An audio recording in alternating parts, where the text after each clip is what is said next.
দর্শক, KTV news 24-এ আপনাদেরকে স্বাগত।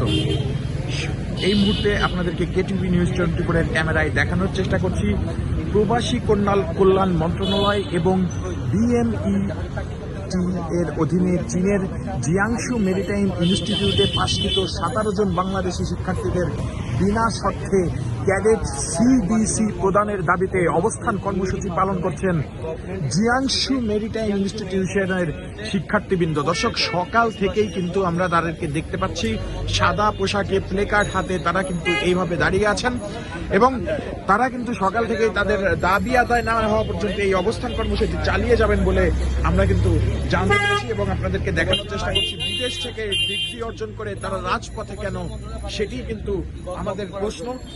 সম্পূর্ণ যোগ্যতা কাজ থাকা সত্ত্বেও কেন CDC পাচ্ছেন না, তারা তার জবাব চেয়েছেন। গ্রাজুয়েশনের পর CDC নিতে কেন পরীক্ষা দিতে হবে, এমন নানাবিধ প্রশ্ন, নানাবিধ জবাব নিয়ে তারা কিন্তু যুক্ত হয়েছেন, রাজপথে অবস্থান কর্মসূচি পালন করছেন। বিদেশ থেকে ডিগ্রি অর্জনের পরে আসলে রাজপথে কেন? আমরা জিয়াংশু মেরিটাইম ইনস্টিটিউট থেকে আমাদের যে গ্র্যাজুয়েশন আছে অ্যাসোসিয়েট ডিগ্রি শেষ করার পরে আমরা যেহেতু মেরিন ইঞ্জিনিয়ার, আমাদের জাহাজে চাকরি করার জন্য আমাদের সিমেন্ট বুক করেছি। তো আমাদের এই সিমেন্ট বুকটা দিলে আমরা 6 মাস আগে গ্র্যাজুয়েশন শেষ করার পর যখন আমরা কন্টিনিউয়াস ডিসচার্জ সার্টিফিকেট অর্থাৎ CDCর জন্য যখন নৌ পরিবহন অধিদপ্তরে যাই, তারা আমাদের বিভিন্ন সরকারের মাধ্যমে আমাদের ক্যাডেট CDCটা দিতে চায়। এখন আমাদের যে ক্যাডেট CDC, এটা ছাড়া আমাদের যে ক্যারিয়ারটা আছে সেটা আমরা ক্যারিয়ারটা আমরা কাঙ্ক্ষিত লক্ষ্য পর্যন্ত নিয়ে যেতে পারছি, যার কারণে আজকে আমরা রাজপথে দাঁড়িয়ে আছি। দর্শক, শুনছিলেন বিদেশ থেকে ডিগ্রি অর্জনের পর কেন তারা রাজপথে, সেটাই কিন্তু শুনছিলেন। আমরা কথা বলার চেষ্টা করবো আরো একজন অবস্থানরত শিক্ষার্থীর সঙ্গে। আসলে আপনাদের দাবিগুলো কি? আমাদের দাবি হচ্ছে নৌপরিবহন অধিদপ্তরের কাছে এবং আমাদের উপদেষ্টা নৌপরিবহন অধিদপ্তরের উপদেষ্টা স্বাগত হোসেন স্যারের কাছে, যে আমরা আজকে 6 মাস যাবৎ তার অধীনস্থ যে অধিদপ্তর নৌপরিবহন অধিদপ্তরকে 6 মাস যাবৎ ঘুরতেছি, কিন্তু তা সত্ত্বেও আমাদেরকে ক্যাডেট CDC প্রদান করা হচ্ছে না।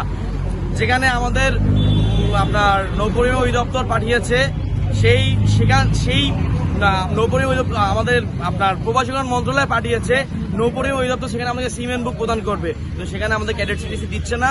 সেই জন্য আমরা আজকে আপনার সচিবালয়ের সামনে অবস্থান কর্মসূচি পালন করতেছি, যাতে আমাদের বিষয়টা খুব দ্রুততার সাথে সমাধান করা হয়, অন্যথায় আমরা একটি কর্মসূচি চালিয়ে যাব। ধন্যবাদ। দর্শক, যেমনটাই শুনছিলেন প্রবাসী মন্ত্রণালয় এবং BMET এর অধীনে চীনের জিয়াংশু মেরিটাইম ইনস্টিটিউট থেকে মেরিন ইঞ্জিনিয়ারিং এ পাশকৃত 17 জন বাংলাদেশি শিক্ষার্থীদের বিনা শর্তে ক্যাডেট CDC প্রদানের দাবিতে তারা কিন্তু এই অবস্থান করছেন। তাদের ক্যাডেট CDC প্রদান না করা পর্যন্ত তারা এই অবস্থান কর্মসূচি চালিয়ে যাবেন বলে তারা কিন্তু জানিয়েছেন। আসলে ক্যাডেট CDCটা কি, এটা একটু বলে দেবেন? এটা মূলত এটা ফুল মিনিং হচ্ছে কন্টিনিউয়াস ডিসচার্জ সার্টিফিকেট। এটা মূলত বাংলায় নাবিক বহি যেটাকে বলে।